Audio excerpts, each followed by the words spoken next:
पढ़ाई और लिखाई से भी रिश्ता टूट जाता है, पढ़ाई और लिखाई से भी रिश्ता टूट जाता है।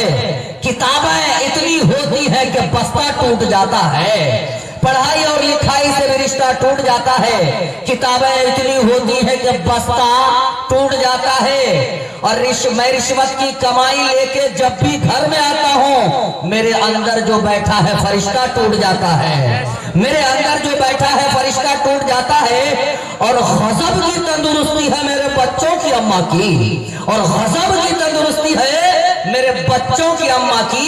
वह जिस रिक्शे पे चढ़ती है वो रक्षा टूट जाता है, वो जिस रक्षे पे चढ़ती है वो रक्षा टूट जाता है। आइए सामने नाज़रीन, अब से पहले मैंने आपको शब अव्वल से लेकर अब तक परेशान किया, परेशान इसलिए किया ताकि आप एक ऐसी दहलीज तक पहुंचे, एक ऐसे बेबाक बेखौफ बेलौस बेबदल एक ऐसी इल्मी शख्सियत के दहलीज तक पहुंचे जिसे हल्के इल्म अदब में बड़े अदब व एहतराम के साथ जाना पहचाना जाता है। आप और हम तो उन्हें जानते ही हैं, पुल भर के पूरा बिहार और बंगाल बड़े बड़े शोराज ने सलाम करते हैं। वो है हजरत मौलाना अताउर रहमान साहब अता दामत बरकातुहुल आलिया के ज़ात गिरामी। मैं हजरत से नहायत अदब और एहतराम के साथ दरखास्त पेश करता हूँ कि आप तशरीफ लाएं और अपनी खिताब आलिया से हम खाबिला कौम को बेदार फरमाएं। इल्म फन तहज़ीब वफा वो खुददारी लेकर के सामान ये सारा बैठा है, इल्म फन तहज़ीब वफा वो खुददारी लेकर के सामान ये सारा बैठा है। और जी करता है लिख दो इन दीवारों पर, इस महफिल में एक अदारा बैठा है। नहमदुहु व नस्तईनुहु व नस्तगफिरुहु व नु'मिनु बिही व नतवक्कलु अलैहि व नऊज़ु बिल्लाहि मिन शुरूरि अनफुसिना व मिन सय्यिआति अअमालिना। मन यहदिहिल्लाहु फला मुदिल्ल लहु व मन युद्लिल्हु फला हादिय लहु। वनशहदु अल्ला इलाहा इल्लल्लाहु वहदहु ला शरीका लहु वनशहदु अन्न सय्यिदना व नबियना व मौलाना मुहम्मदन अब्दुहु व रसूलुहु सल्लल्लाहु तआला अलैहि व अला आलिहि व सहबिहि व बारक व सल्लम। अम्मा बअदु फअऊज़ु बिल्लाहि मिनश शैतानिर रजीम। बिस्मिल्लाहिर रहमानिर रहीम। इन्ना नहनु नज़्ज़लना ज़िक्र व इन्ना लहु लहाफ़िज़ून। सदक़ल्लाहुल अज़ीम। वक़ाल नबी सल्लल्लाहु अलैहि वसल्लम इन्नल्लाह यरफ़अु बिहाज़ल किताबि अक़वामा वयज़अु बिही आख़रीन। औ कमा क़ाल नबियुना अलैहि सलातु वस्सलाम।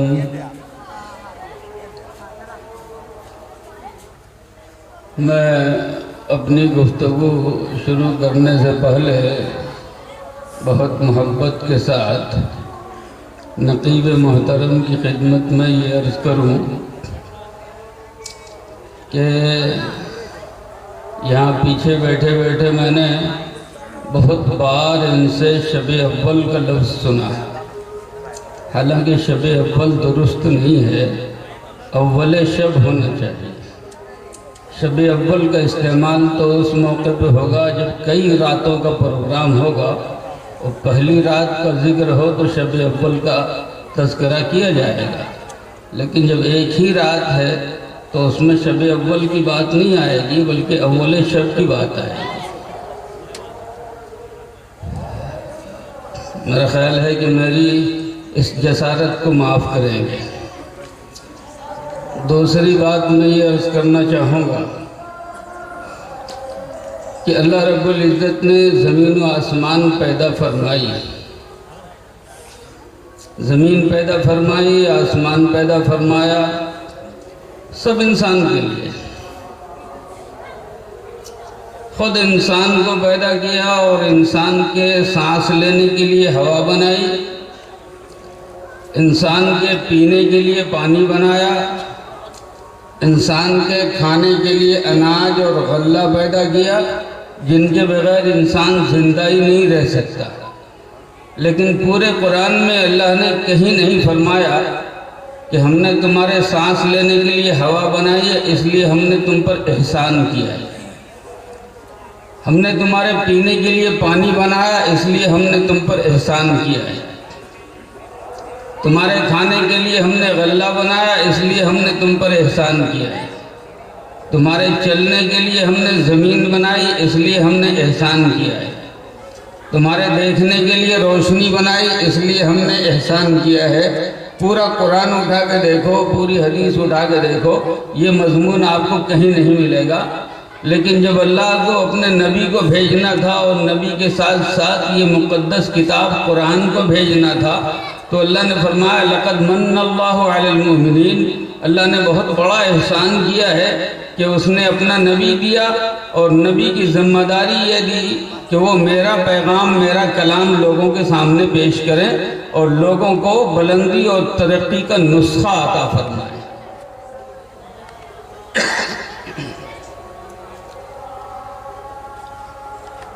इससे पहले जो हमारे शायर साहब थे वो भी ज़रा बह गए कुरान की शान में बोलते बोलते उन्होंने कहा कि कुरान ईमान लाता है और कुरान अल्लाह पे कुर्बान होता है। अरे भाई, उनको मालूम होना चाहिए कि कुरान अल्लाह की सिफत है और सिफत को मौसूफ से अलग नहीं किया जा सकता, तो कोई खुद अपनी ज़ात पर कैसे ईमान लाएगा? नहीं समझ में आया, मैं समझाता हूँ। ये हाफिज साहब हैं, इनको खड़ा करो, पूछो क्या नाम है? हाफिज मोहम्मद सादिक, हाफिज मोहम्मद सादिक। अच्छा, इस पूरे मजमे में हिम्मत करके कोई आदमी जरा खड़ा हो जाए, सादिक को अलग कर दे, हाफिज को अलग कर दे। ये जो एक आदमी खड़ा है, एक बंदा, इसका नाम है हाफिज मोहम्मद सादिक। सादिक मौसूफ है, हाफिज उसकी सिफत है, मौसूफ को सिफत से अलग नहीं किया जा सकता। इस हाफिज को इस लड़के की जात से अलग नहीं किया जा सकता। एक आदमी है डॉक्टर कमाल, कमाल को अलग करो, डॉक्टर को अलग करो, नहीं होगा। एक आदमी वकील है अब्दुल हफीज, अब्दुल हफीज को अलग करो, वकील को अलग करो, नहीं होगा। बिल्कुल इसी तरीके से जब सिफत को मौसूफ से अलग नहीं किया जा सकता, तो कुरान अल्लाह की सिफत है, इस कुरान को अल्लाह की जात से अलग कैसे किया जा सकता? बात समझ में आ रही है? यहीं पर एक बात और समझो, जैसे अल्लाह रब्बुल इज्जत कादिर मुतलक है, पावरफुल है, बिल्कुल इसी तरीके से अल्लाह की सिफत और अल्लाह का जो कलाम है वो भी पावरफुल है। ये अलग बात है कि खुद आज के दौर के हाफिजों को कुरान के ऊपर एतकाद नहीं है, अपने सीने में दौलत छुपाए रखते हैं, हाथ दूसरों के आगे फैलाते हैं। मैं एक बात यहां पर और अर्ज करूं, जो भी पावर होता है वो दिखता नहीं है। 2 महीने पहले एक बुद्धिस्ट धर्म गुरु, मजहबी लीडर, वो कह रहा था कि अल्लाह मुसलमान ऐसे खुदा को पूजते हैं जो दिखाई नहीं देता, और जो दिखाई नहीं देता उसको पूजा कैसे जाएगा?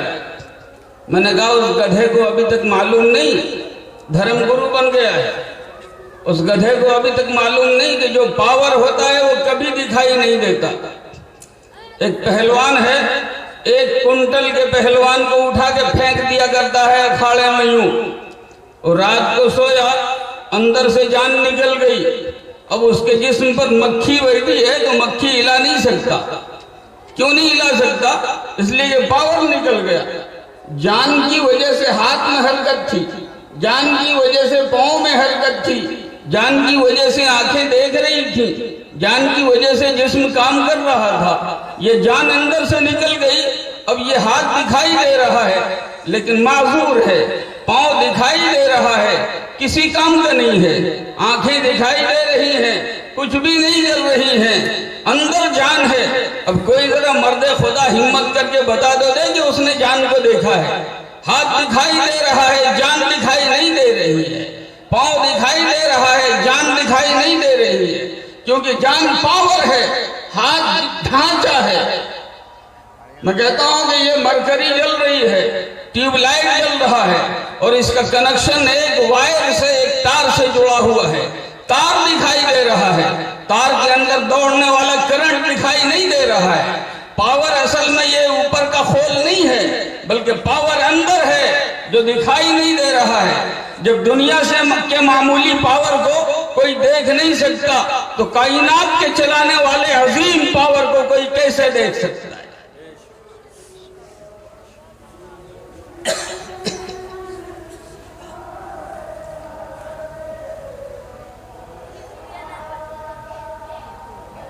और यहां पर मैं बहुत अदब के साथ अर्ज करूंगा, अपने भाइयों से भी, इन अजीज बच्चों से भी, इन असातिज़ा किराम से भी। पावर होता है, काम भी करता है, दिखाई नहीं देता।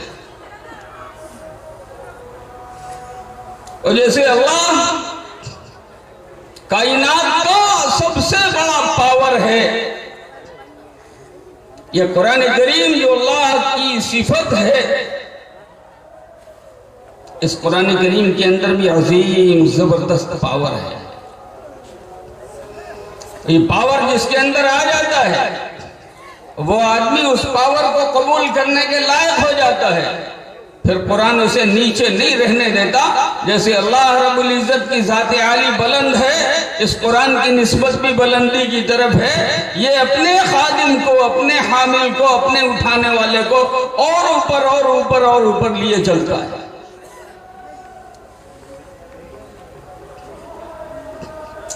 मैं एक बात और अर्ज करता हूं, हालांकि सोच के तो आया था कि पैगाम दूंगा, लेकिन देखा ये जलसे वाले माशाल्लाह बड़े अक्लमंद, इतने अक्लमंद हैं हमारे बिहार के खास तौर से जलसा करने वाले। मैं तो कहता हूं बहुत साफ लफ्जों में, बहुत साफ लफ्जों में कहता हूं, ये सब के सब जिम्मेदार हैं और मुजरिम हैं जलसा करने वाले।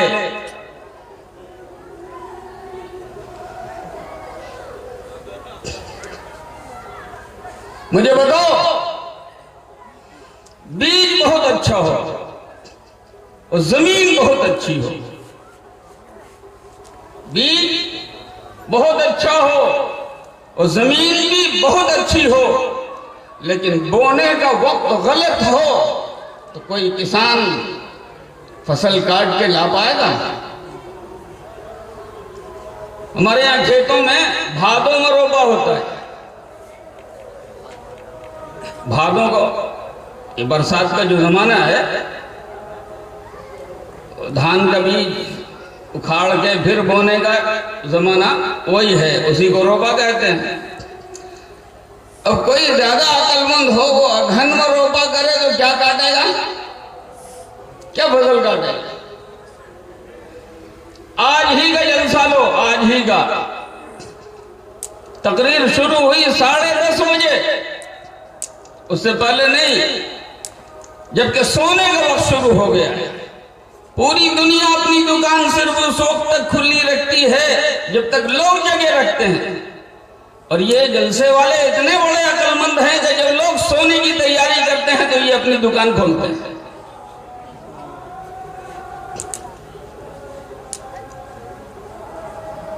क्यों मिजाज नहीं बनाया?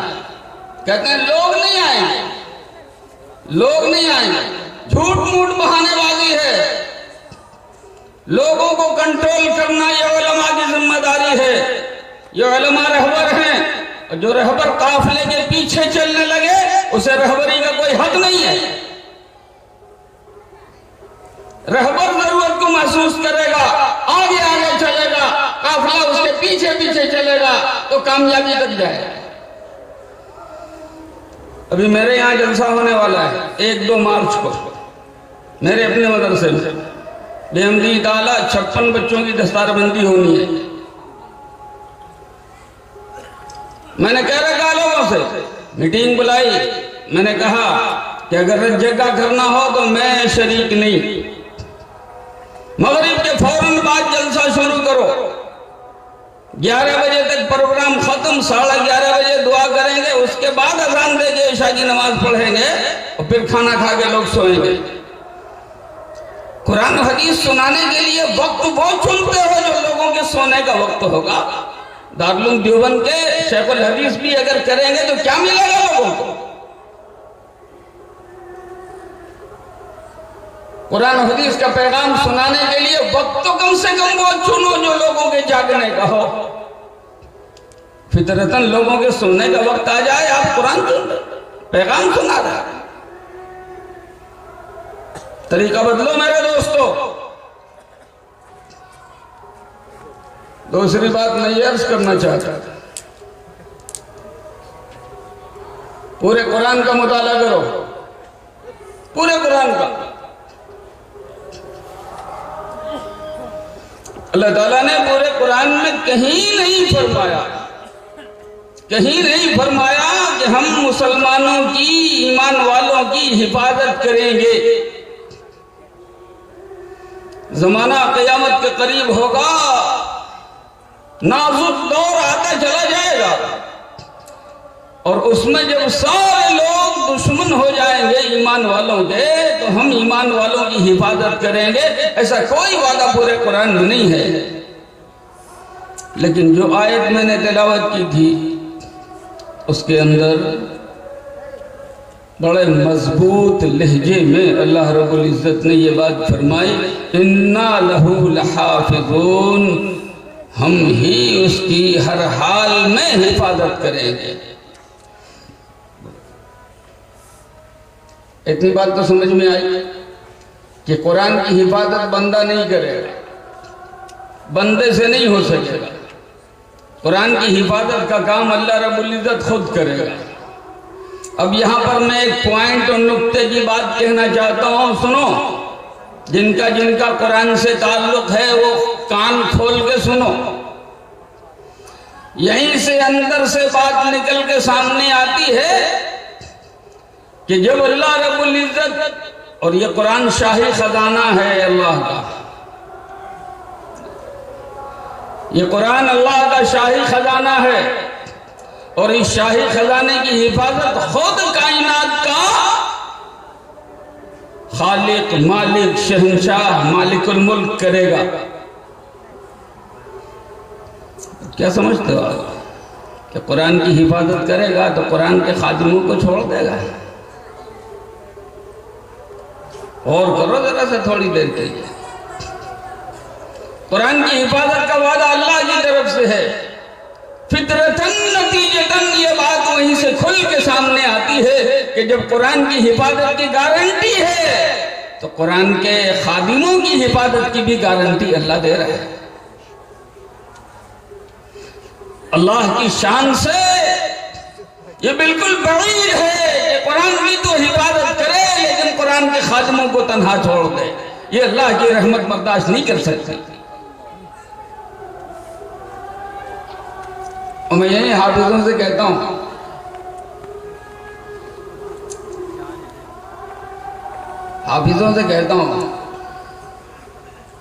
अल्लाह का बेइंतहा शुक्र अदा करो कि अल्लाह ने कुरान की खिदमत के लिए तुम्हें चुना है, वरना अल्लाह मोहताज नहीं है। काम करने वाले दो तरह के होते हैं। काम करने वाले दो तरह के होते हैं। एक वो होते हैं जो एहसान शिनास होते हैं, पहचानते हैं। वो जब बादशाह के यहाँ काम करते हैं तो कहते हैं ये बादशाह की मेहरबानी है जो उसने हमको रख लिया, वरना बादशाह को क्या कमी, मेरी तरह लाखों आएंगे और जाएंगे। और उसी में एक होते हैं गद्दार और एहसान फरामोश। वो जरा सा काम करते हैं और कहते हैं हम तो बादशाह के यहाँ काम कर रहे हैं, बहुत बड़ा काम कर रहे हैं। नहीं, अब तो ये सोच के कि ये मेरे रब का कलाम है, मेरे रब का कलाम है, और अल्लाह ने इस कलाम की खिदमत के लिए मुझ जैसे नालायक को, मुझ जैसे नाचीज को कबूल फरमाया है, ये अल्लाह का एहसान है। उन्हें सलाहियतें वो देता है, बड़ी बड़ी सलाहियतों वालों को उसने छोड़ के हम जैसे कमजोर लोगों को कबूल किया, ये उसका कर्म है।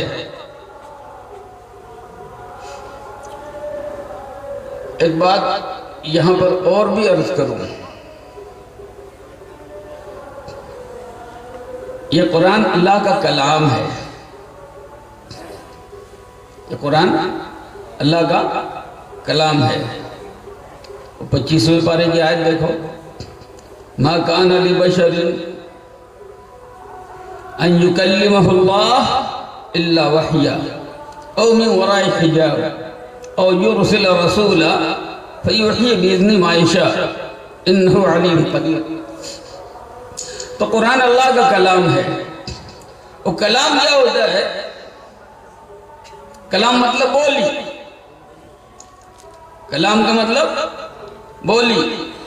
कोई भी बोली बोलने वाले की पहचान बनती है,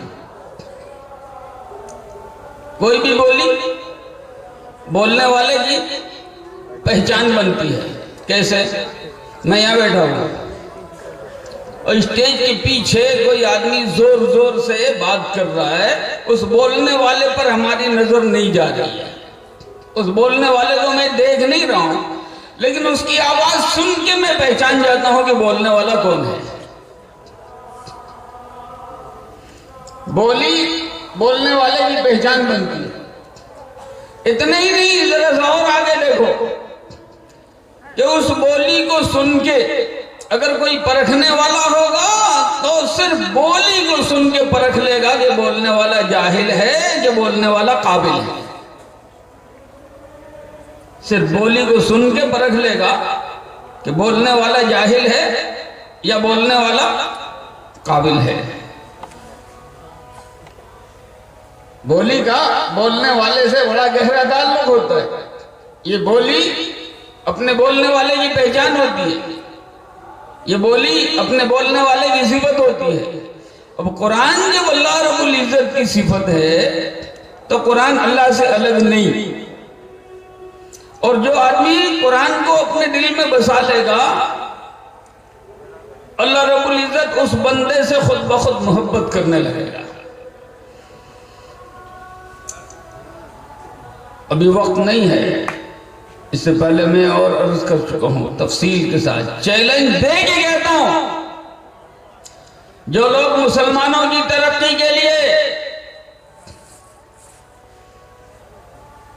खरबों खरब रुपए खर्च करके कॉन्फ्रेंस करते हैं, सेमिनार करते हैं, प्लान बनाते हैं, लोगों के सामने फार्मूले रखते हैं कि मुसलमान इसलिए पिछड़ा कि उसके अंदर एजुकेशन नहीं, मुसलमान इसलिए पिछड़ा कि उसके पास कैपिटल नहीं, मुसलमान इसलिए पिछड़ा कि उसके पास यूनिवर्सिटी नहीं, मुसलमान इसलिए पिछड़ा कि उसके पास आर्म्स नहीं, मुसलमान इसलिए पिछड़ा कि वो इकोनॉमी में कमजोर है। मैं कहता हूं बकवास करते हैं,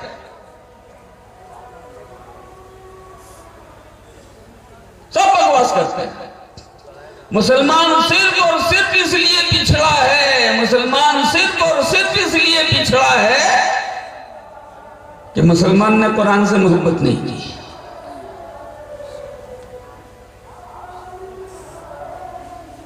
कहूंगा तो बुरा लगेगा, बोलो हैं हम कुरान का इतना एहतराम करने वाले, हम कुरान को इतनी इज्जत देने वाले, कुरान का नाम इतना अदब से लेने वाले, हाथ से गिर जाए तो उठा के चूमने वाले, और कहते हो हम कुरान से मोहब्बत नहीं करते हैं। मैं कहता हूं बिल्कुल तुम नौटंकी करते हो।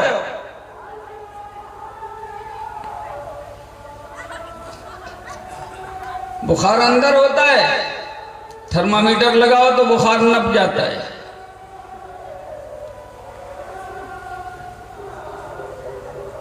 ब्लड में शुगर किसी का बढ़ा हुआ है ऐसे नहीं पता चलेगा। जरा निकालो टेस्ट में दो, फौरन पता चल जाएगा कि ब्लड में शुगर है कि नहीं है।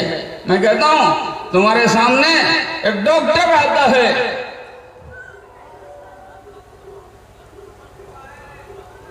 तो क्या नाम है इसका? रियाजुल उलूम। हाँ जी, रियाजुल उलूम का पढ़ा हुआ एक हाफिज आता है, डॉक्टर के सीने में मेडिकल साइंस है और रियाजुल उलूम के इस तालिब इल्म के सीने में अल्लाह का कलाम है।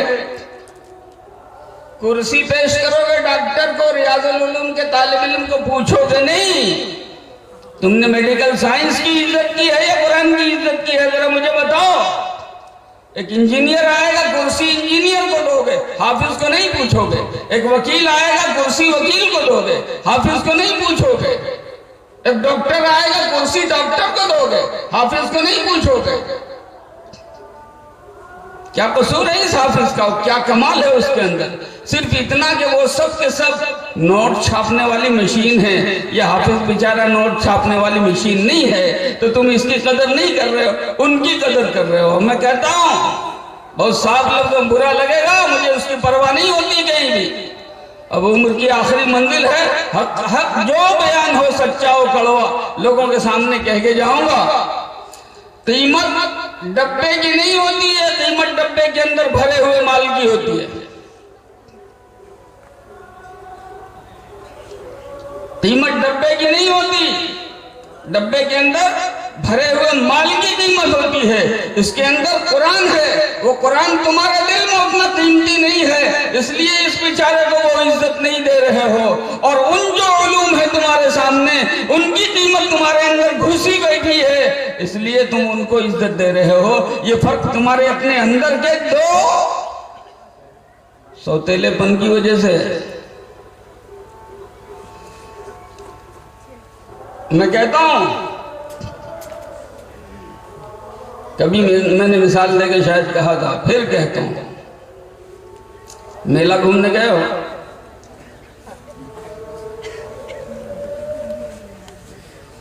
तो गैस वाला गुब्बारा देखा हो, बैलून होता है गुब्बारा, तो यहाँ जलसों में सजावट के लिए इस्तेमाल करने लगे लोग। हाँ, चाहे कुरान की खिदमत करो या ना करो, और गुब्बारों से स्टेज जरूर सजाएंगे और कहेंगे हम सुन्नत के मुताबिक। कहाँ की सुन्नत? नबी की या समाज की? नबी की सुन्नत ताक पर, समाज की सुन्नत आगे आगे। ये है हमारा वतीरा। चलो इसी टाइप का गुब्बारा है बैलून, उसके अंदर एक गैस भर दो, तो क्या करता है गुब्बारा बेचने वाला? एक धागे से बांध के रखता है, क्योंकि गैस भरने के बाद वो बैलून अब नीचे नहीं आता, अब वो ऊपर आता है। और बिल्कुल ऊपर उड़ने जाए उसको बांधने के लिए उसने धागा बांध के रखा हुआ होता है। बात समझ रहे हो? उसी में जरा पिन से छेद कर दो, ब्लेड से या पिन से, अब क्या होगा? वो गैस निकल जाएगा, तो ये गुब्बारा 1 इंच भी ऊपर नहीं जा पाएगा। नहीं समझे? मैं समझाता हूं। ये कुरान वो गैस है, ये कुरान वो पावर है कि जिसके अंदर आता है वो उसको नीचे नहीं रहने देता, उसको ऊपर और ऊपर लेके जाता है। शर्त यह है कि कुरान में जो हलाल हो ये मुहाफिज उसको हलाल समझे, कुरान में जो हराम हो ये मुहाफिज उसको हराम समझे। कुरान को अपना इमाम बनाओ तो कुरान तुमको कौमों का इमाम बना देगा, और कुरान को अपना मुक्तदी बनाने की कोशिश करोगे तो कुरान पीछे खींचता जाएगा, गड्ढे में गिरा देगा। ये मैं नहीं कह रहा हूं, अल्लाह के रसूल सल्लल्लाहु अलैहि वसल्लम इरशाद फरमा रहे हैं। इसलिए खैरियत चाहते हो तो इन मदरसों की कदर करो, और इन हाफिजों को भी मैं कहता हूँ तुम अल्लाह का शुक्र अदा करो कुरान की खिदमत करो। पावर दिखाई नहीं देता लेकिन कुरान का पावर है। तुम सच्चे दिल से इसकी खिदमत करोगे तो कुरान आखिरत में तो मरने के बाद देखा जाएगा, दुनिया में भी नीचे नहीं रहने देगा, तुम्हें ऊपर बैठाएगा।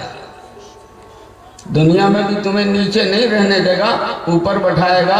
शर्त यह है कि दिल के साथ तुम इसको अल्लाह का कलाम समझ के इसकी खिदमत में अपने आप को लगा दो, वक्फ कर दो।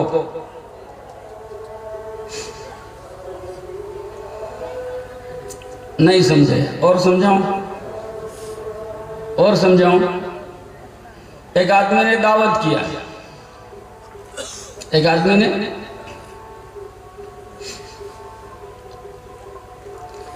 1000 आदमियों की दावत। कितनी? अब 1000 आदमियों को खिलाने के लिए 20-25 आदमी तो चाहिए।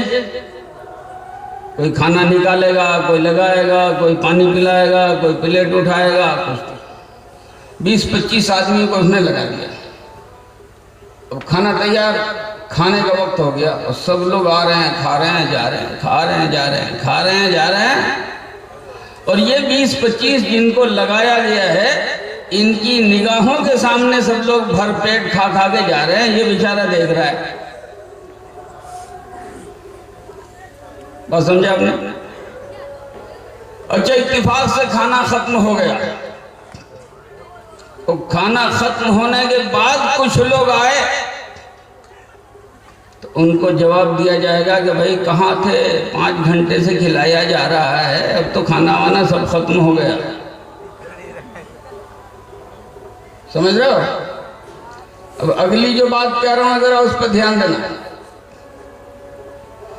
कि अगर खाना खत्म हो गया तो बाद में आने वाले को यह जवाब दे के टरखाया जा सकता है कि अब खाना खत्म हो गया, इसलिए आप माजरत वापस जाओ। और मालिक को अगर पता चले कि इन 25 ने नहीं खाया है और खाना खत्म हो गया है, तो क्या मालिक इन 25 को यही जवाब दे सकता है कि अब खाना खत्म हो गया, तुम लोग घर जाके खाओ? स्पेशल इंतजाम करेगा, जहां से हो जैसे हो पका के दोबारा खिलाएगा।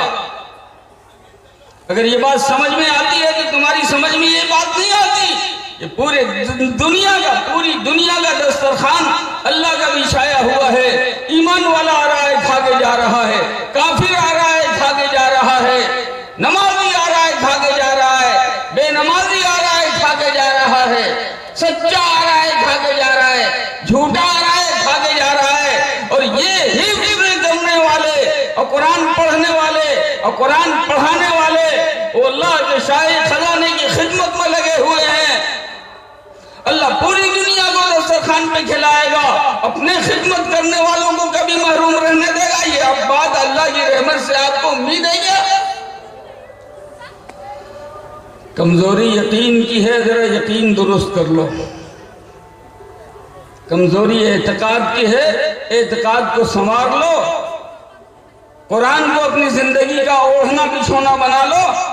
कौम का हाल तो ये है, कौम का हाल तो ये है कि वो जिस बच्चे का मुस्तकबिल संवारने के लिए अपनी जायदाद बेच के, अपना घर बार बेच के और सब कुछ बेच के कि मेरा बच्चा जरा फ्यूचर में बहुत चमकदार बनेगा, बहुत ओहदेदार बनेगा, बाप का इंतकाल हो गया है तो बेटे को अपने बाप की नमाज जनाजा तक मालूम नहीं है कि बाप की नमाज जनाजा कैसे पढ़े।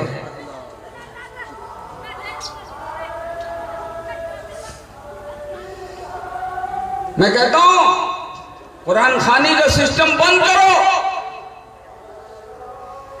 कुरान भाड़े पे पढ़वाने के लिए नहीं आया था, कुरान इसलिए आया था कि हर आदमी कुरान पढ़ना सीखे। तुमने एक तरफ कुरान सीखने से मुंह मोड़ लिया कि हमें जरूरत नहीं है इसकी, और दूसरी तरफ समाजी रस्म के तहत समझते हो कि बाप मरा है, माँ मरी है, भाई मरा है, रिश्तेदार मरे हैं, तो अब कुरान पढ़वाना चाहिए। कोई नहीं मिला तो भाड़े पे मदरसे वालों को बुलाओ। ये भाड़े पे पढ़वाना बंद करो, खुद कुरान पढ़ना सीखो, अपनी औलाद को कुरान पढ़ाओ। भाड़े पे पढ़वाने से तुम्हारी जिंदगी नहीं बदलेगी।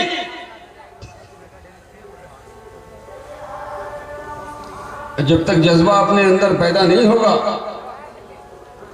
और जब तक अपने आप को कुरान की खिदमत के लिए तैयार नहीं करोगे, उस वक्त तक शायद अल्लाह ताला तुम्हारी किस्मत के बदलने का फैसला भी नहीं करेगा। उसके लिए पहले तुमको तैयार होना होगा, फिर अल्लाह तुम्हारी तकदीर के बदलने का फैसला करेगा। अल्लाह हम सब को कहने सुनने से ज़्यादा अमल की तौफीक अता फरमाए। और कोई प्रोग्राम है या दुआ करनी है? बोलो।